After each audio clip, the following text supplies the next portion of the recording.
You know when you watch a really incredible pair of ballroom dancers, there's just this expectation of perfect, unspoken synchronization. Oh, totally. It looks completely effortless, right? Like they share a single nervous system or something. Right, because the illusion requires absolute trust.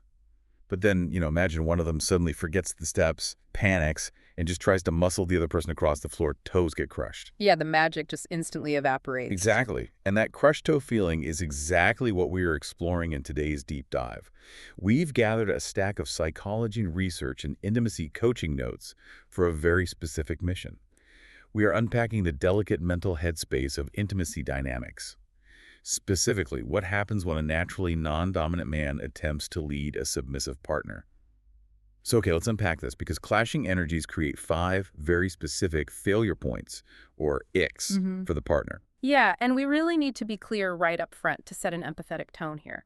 This isn't about blaming anyone.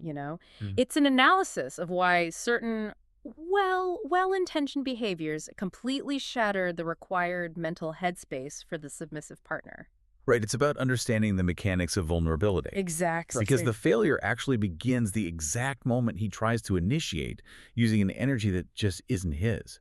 We see this fake assertive pivot, and that is immediately followed by an endless permission loop. Oh yeah, that loop. It's like watching someone wear a commanding costume that's 3 sizes too big, while simultaneously asking you to fill out a customer service progress report. I mean, what's fascinating here is how fundamentally both of those behaviors ruin the vibe, and for entirely opposite reasons, really. The fake assertiveness, where he uses a sudden, commanding tone or like a firm grip, feels like he's acting out an unrehearsed scene from a movie. It's jarring. It really is. But then he swings to the other extreme with the permission loop. Is this okay? Do you like this? Should I keep going? Wait, but I have to push back here for a second. If he completely stops asking for permission, isn't he risking crossing a boundary?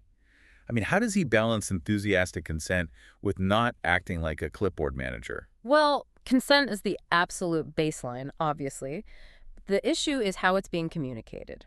The submissive partner's goal is to turn her brain off and surrender control. Right, to just let go. Exactly. So when he verbally audits every single move, he forces her brain back on. He effectively makes her the project manager of the session. Oh, wow. Yeah, that makes so much sense. He can totally check in through nonverbal attunement.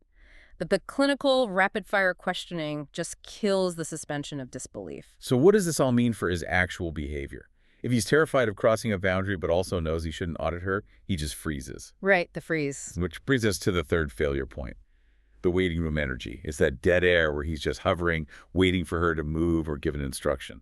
Which, again, forces all the mental labor right back onto her. Precisely. That paralysis of analysis completely kills the momentum.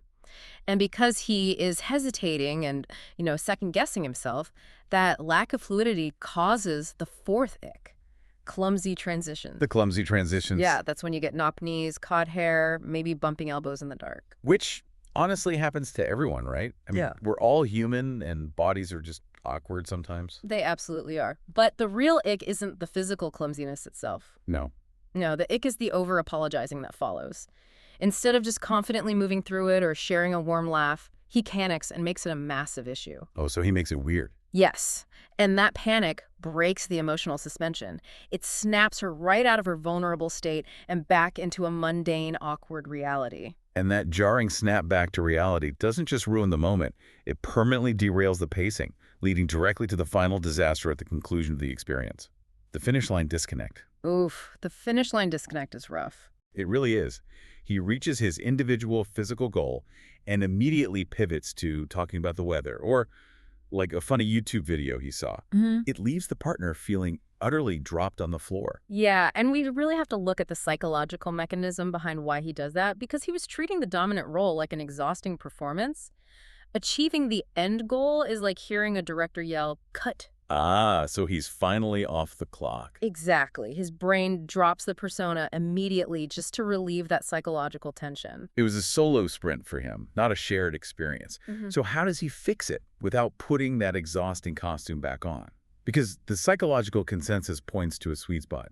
He absolutely does not need to become a capital D dominant boss.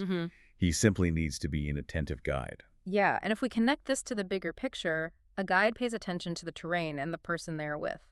They maintain that shared afterglow instead of just clocking out the moment the objective is reached. Just abandoning them there. Right, it's about carrying the connection all the way through. So to wrap this up for you listening, in these deeply vulnerable dynamics, genuine presence always beats a fake persona.